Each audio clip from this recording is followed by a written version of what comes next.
My name is Jeff Anderson, and I am one of the lawyers standing with a very courageous survivor who I'm going to introduce in a moment. To my left is his other lawyer, Mark Perman.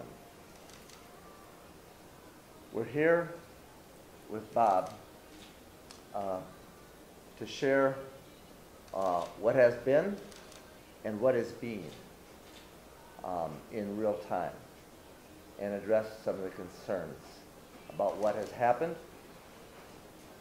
and why he had the courage and the will to take the action that he did this morning. Because this morning, this man filed this lawsuit. Robert Crankovich, Bob Crankovich, versus the Augustinians, a religious order of priests, very prominent and very powerful in this city. In this lawsuit, he names the Augustinians as a religious order of priests who have for years allowed offenders to continue in their employ in schools, in parishes, and in churches. Yeah. And who have created a hazard or a nuisance. And it is the Augustinians that placed an offender, Father Richard McGrath, a teacher, a priest, who they made a principal and the president at Providence High School. And in the 1990s, that priest, that teacher, that principal, that president of that school repeatedly, orally and anally raped this child.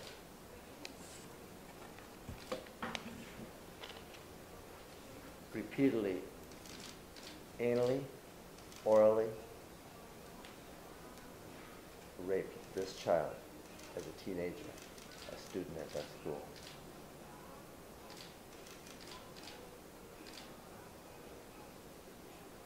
Bob couldn't tell, and he didn't,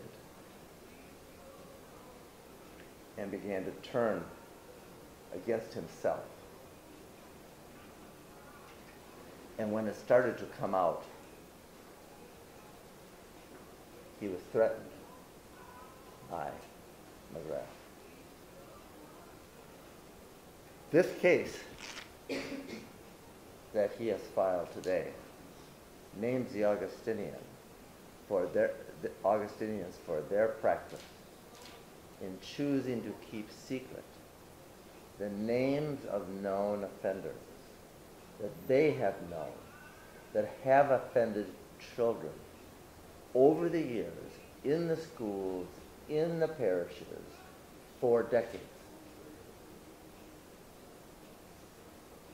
And today, we are publishing, and behind me are the names of some of those offenders, besides McGrath, that we know have been made public and known to us. But this lawsuit seeks to make sure that the public, the police, the parents, and the prosecutors know where the risks are and who they are. And it is the Augustinians and the superiors at the Augustinians that know. And this lawsuit, filed by this courageous survivor today, is designed to excavate and ultimately disclose those names they've kept secret.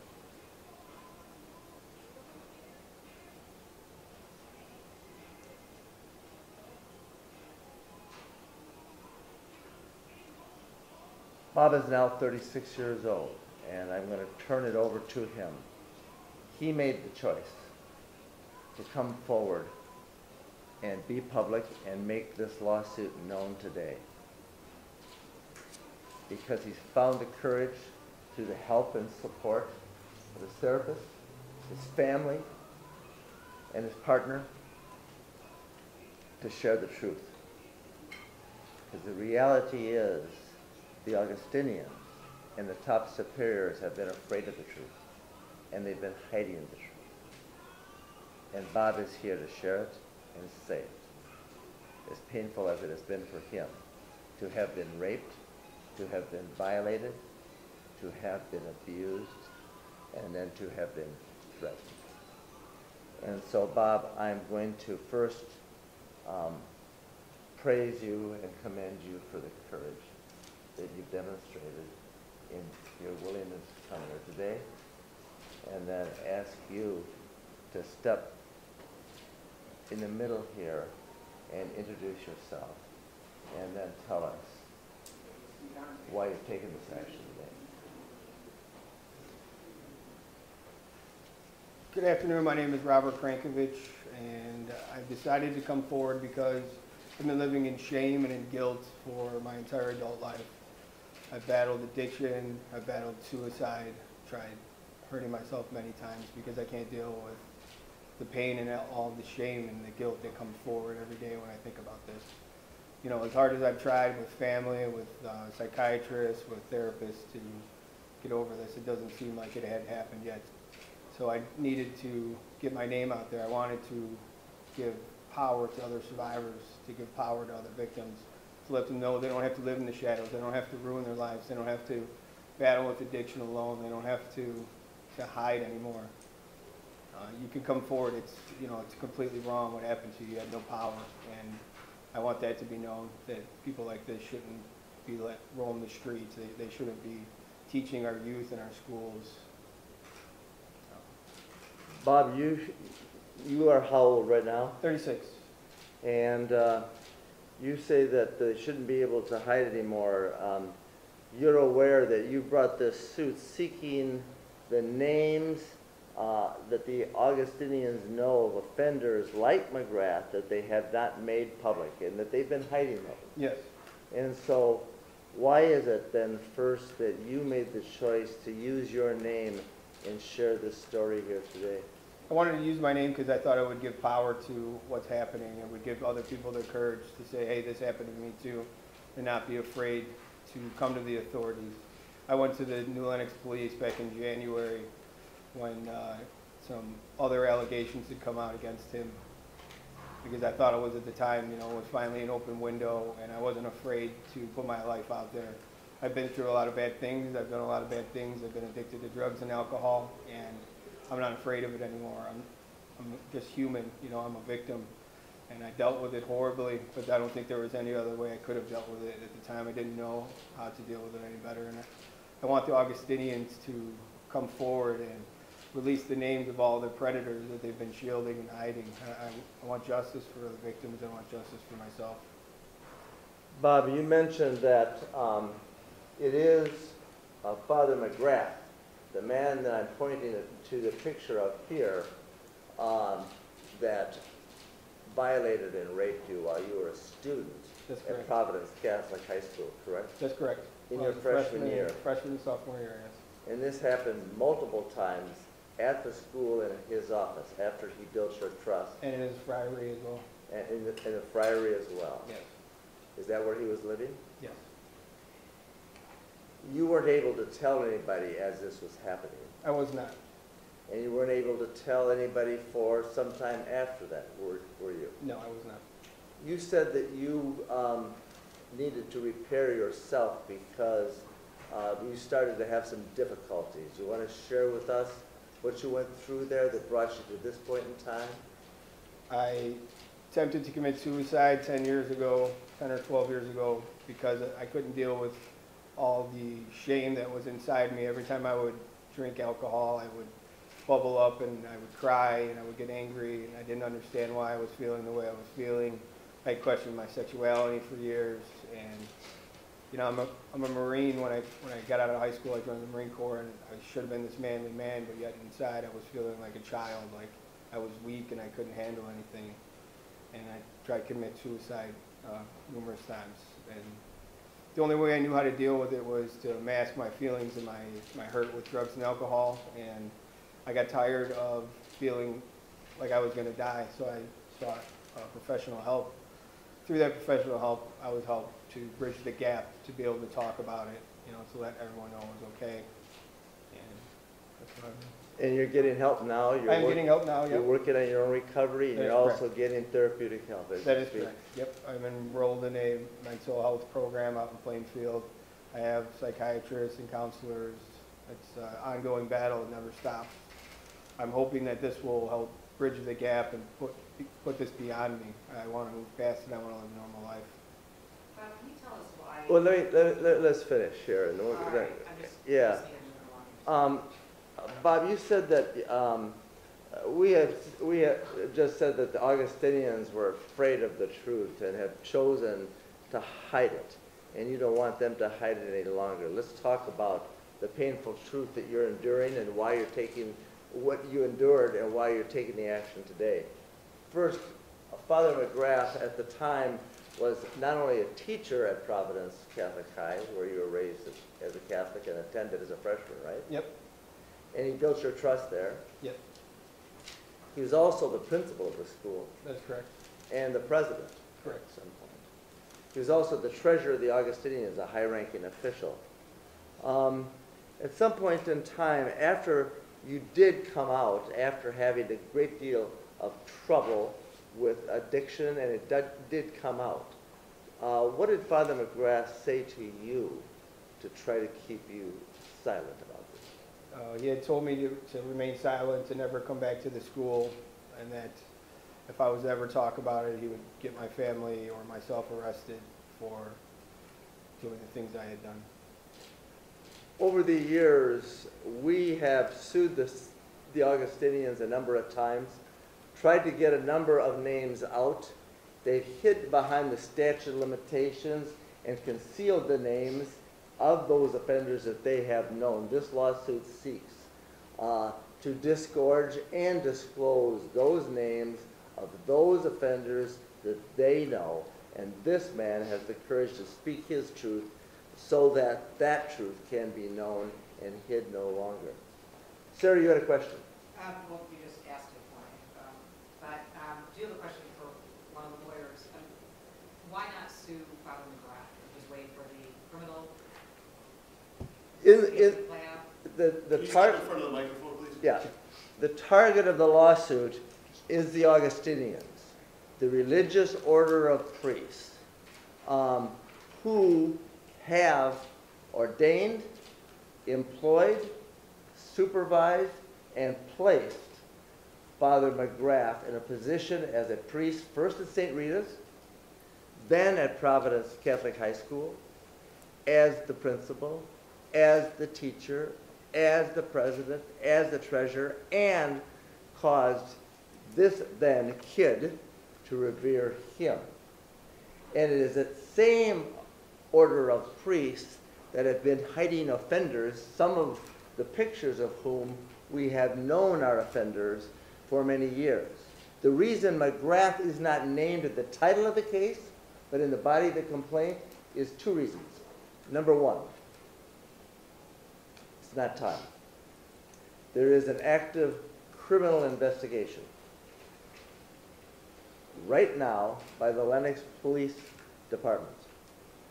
And it is our decision and belief that making this known and what we have known about the Augustinians and what we know he did to this kid by orally and anally penetrating him multiple times as a freshman over a period of months deserves to be known, but while there's a police investigation underway, he is not being individually sued.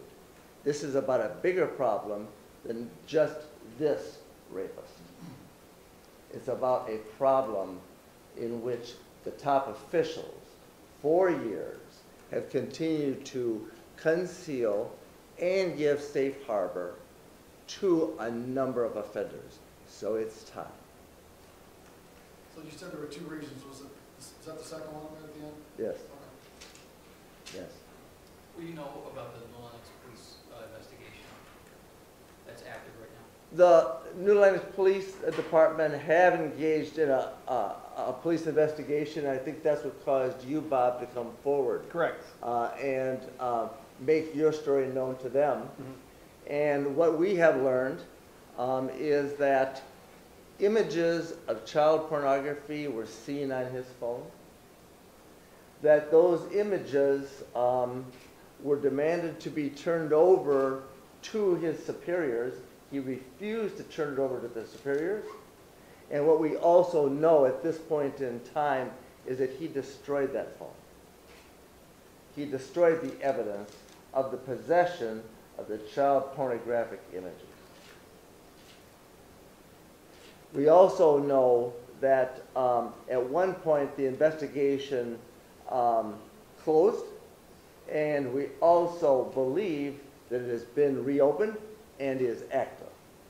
And we also believe that given the magnitude and the seriousness of the rapes and the oral copulation of this kid right here by this priest in the 1990s, it's not an isolated incident. So that there are other kids who are suffering in secrecy and in silence and shame that Bob is trying to reach today by this courageous action. So you went to the police department in January? That's correct. I went And to you the told them department. about what happened? Yep, I gave him the whole story, everything. Do you know of any other students that, I can't confirm. I was told that, yes, there was, but I can't confirm names or anything like that. you're pretty sure, you're pretty Yeah. confident that we were not the only one? Yes, correct. Did you leave Providence after your freshman year? Then I where- left after my sophomore year. And then you went to where? Lockport Township High School. And after his freshman year and the year in which these assaults and the repeated rapes occurred in the office and the friary where he lived,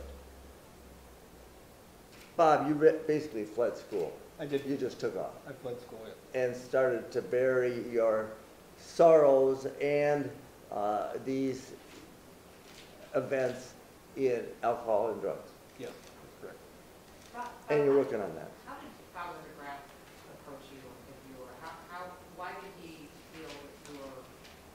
I don't know. He approached me early on freshman year in the lunchroom, and I was a troubled youth. My family had gone through a lot of trouble, and I opened up to him right away. He portrayed himself to be a counselor, a figure of authority. I looked up to him, and he was the president of the school. He was really fit. He loved football and wrestling, and I looked up to him and wanted to be just like him, so it was easy for me to open up to him and, you know, befriend him or be befriended by him. So he was somebody you could trust, you thought you could trust? Yes, By reason of his position, and initially he showed an interest in you. yeah. And in fact, you expressed to us that you thought he cared a lot for you. I did. I thought that he loved me. He actually took me, he drove me to my parents' house and sat us all down. Said, I want him to be the friar boy. I want him to be working after school with us. And, you know, I just felt special. I felt loved by him. How long a time before the first, before you used, how long into the school before you used? About 2 or 3 months. So during that time, you just you slowly kind of gained trust? Correct. It mentioned in the lawsuit that Providence facilitated this abuse. How so? Well, in the lawsuit, we have named the Augustinians who have control over McGrath and made the choice to put him in that school and made the choice to hide other offenders that we know have been hidden and made the choice to continue him in positions of power and trust where he could access this child and ultimately rape this child. What do we know about his history? Prior to recent disclosures and Bob having to come forward to the police and to us and what we've seen in the police investigation, we don't. And the reason we don't is because McGrath's name has never been made public the way Bob is choosing, and we're working with Bob to make known today. Because what he wants, and what he just said to you, is he wants other kids to know that they're not alone the way he felt. He wants other kids who were hurt or may have been by him and other offenders, Augustinians and others in the area, to know that they're not alone. They can get help, and there is hope. And that's why he's here, and that's why we're here and honored to be standing with you, Bob. So you're making the assumption on the lawsuit that Providence Catholic knew that Father McGrath abused students?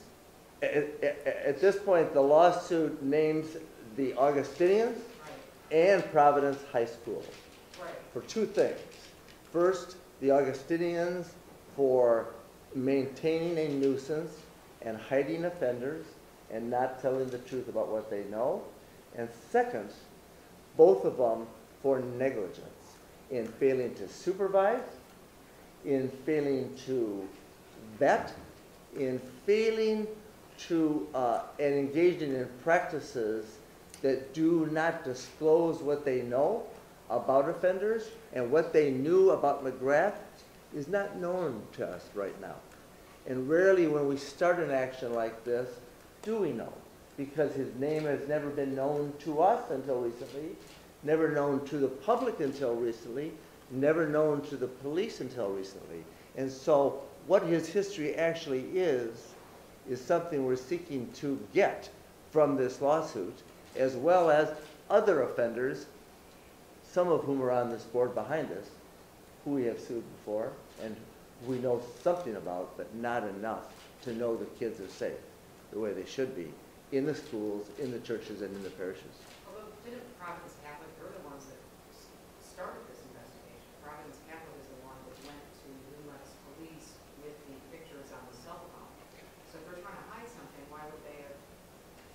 Well, Providence Catholic are the ones that discerned that he had child pornographic images on his phone. The federal law requires them to report that. They're required by law as mandated reporters to do that, and they did that. And that was the right thing, but that was recently. What they knew about this guy and his fitness before that, we don't know. And that's what this lawsuit, among other things, is designed to uncover. But we do know of the history of the Augustinians with respect to information that they possess and whether they disclose that. And our assumption is that it's no different, that their past history is no different than their history will prove to be with respect to McGrath. And it is that history that is not just McGrath that is alarming, but every single one of those offenders that the Augustinians have given safe harbor to for so long that is so alarming. Ken Kazmars, how long ago did you stand up as a survivor involving a Father Murphy here in Chicago, an Augustinian? How long ago was that? 2003. 2003, Ken Kazmars, who's standing here with us and with Bob in support, exposed Father Murphy, an Augustinian, and filed a lawsuit and used your name, didn't you, Ken? I eventually did, yeah. Ultimately.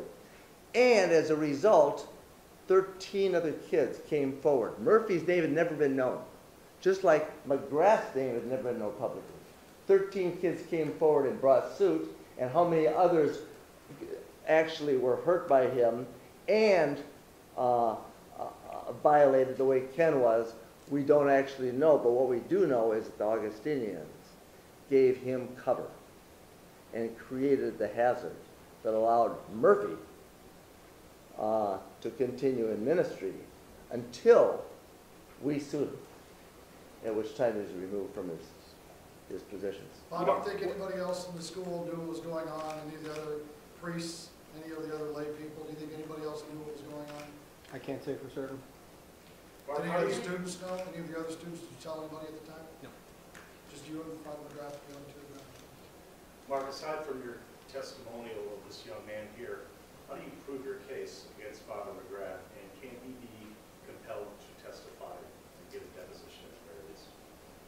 Yeah, the question is how do we prove the case against McGrath, and can he be compelled to give testimony? The answer is we prove it on the word of this young man alone, which is in itself the truth, and any judge and any jury will stand with him before to that truth. Secondly, we also know that when an offender such as this violates a child such as this in the way that he did using a position of trust, it's often not in isolation. So when Bob and we make this publicly known, it gives permission to other survivors of McGrath and others like him to come forward. And that supports and corroborates what Bob has both alleged in this complaint and what we know and believe to be true and confident that on his word alone. He can, and the answer to your second question is, in a civil case, he can be compelled to provide testimony. And we'll take his deposition, we'll videotape that, and we'll make him answer questions under oath. And we'll do that as soon as we're allowed to under court rules. You mentioned previously the statute of limitations has been a concern or to the lawsuits in the past. How can you overcome that obstacle this time? The Augustinians have hidden behind time limits called statutes of limitations repeatedly for years.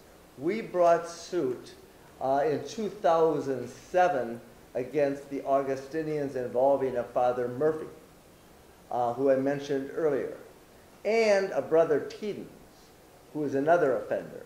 The Augustinians hid behind the statute of limitations. They got that case and others dismissed on the statute of limitations.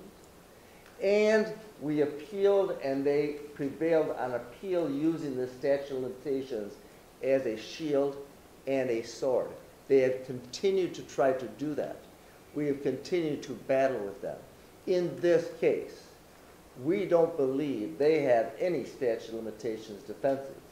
And if they try to put them up, we will put them down. McGrath made a threat to this kid, number one. He did it as an agent, as a priest, as the president, as the principal of the school, and having power over this kid, keep silent. This kid did keep silent and turned all that inside for many years.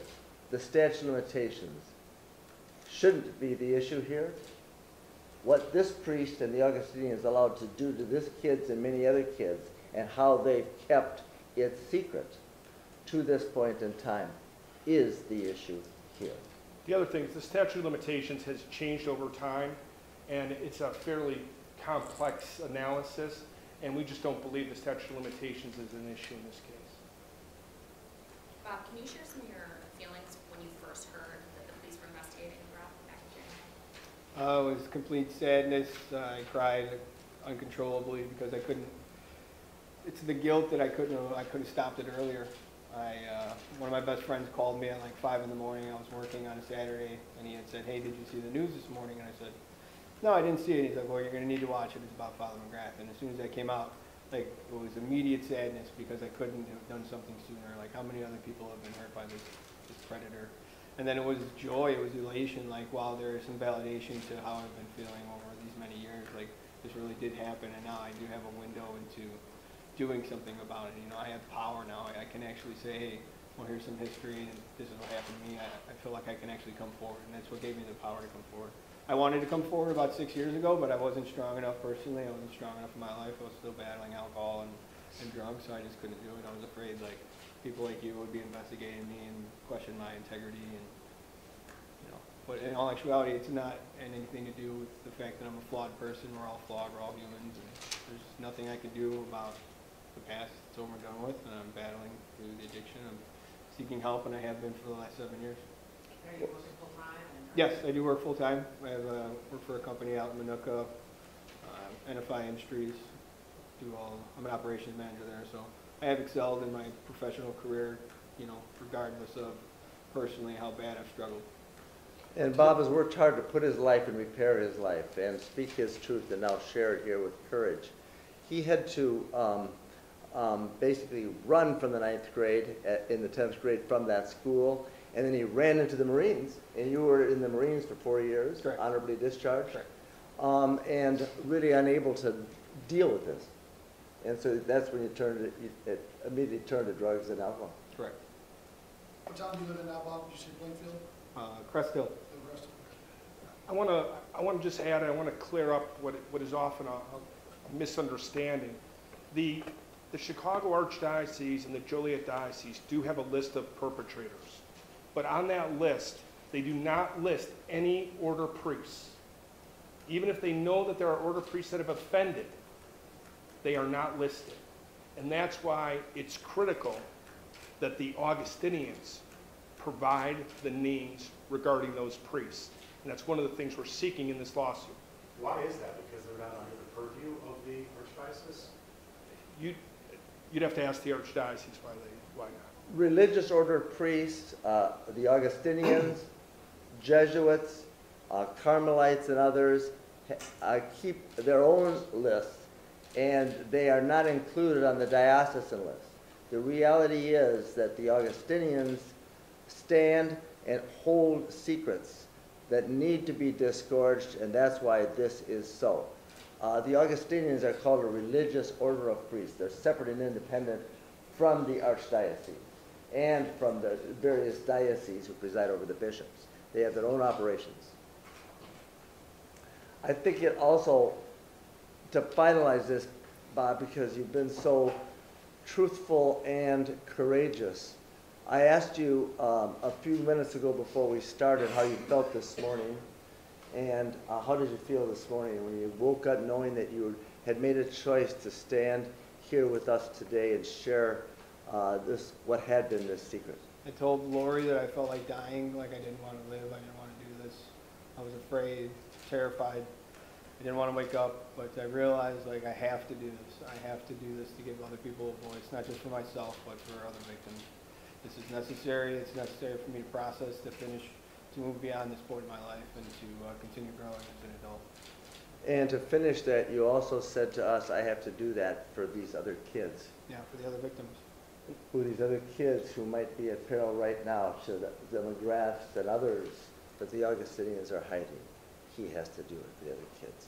So to you, Bob, we applaud you and thank you. Thank you. Bob, I had one last question. Sure. So you mentioned that it seemed like other people in your life were aware. Yes. When did you begin disclosing? About 6 or 7 years ago, I began disclosing. I disclosed it first to my therapist at the time in Orland Park, and I had a manic episode where I just couldn't control anything, and told my parents. I checked into the Payless inpatient program. I told all of them. I told my psychiatrist at the time. That's when it all came flooding out. You mentioned that McGrath had threatened you. Did you confront him at some point? I was in trouble at school for not doing a paper and for some family stuff that was going on, and he had pulled me into his office that day and said, look, you have to be silent. If you're not silent, we're going to call the cops. You know, you need to get out of here. I never want to see you come back. So I ran. I literally ran from the school that day, from New Lenox to Homer Glen. I ran home, terrified that, you know, my life was going to be ruined, that everyone was going to think I'm less of a man, and it was terrible. So you lived in Homer at the time? Correct. Did you go to what grade school did you go to? Went to Homer Junior High in Hadley. Okay. Thank you very much, Bob, and to all those that stand in support of him. Thank you to you, Ken Kasmars, for the courage you've demonstrated through the years, standing with and for these survivors, and with this courageous survivor here today. Thanks for coming, everyone. Come here, Bob, give it to me.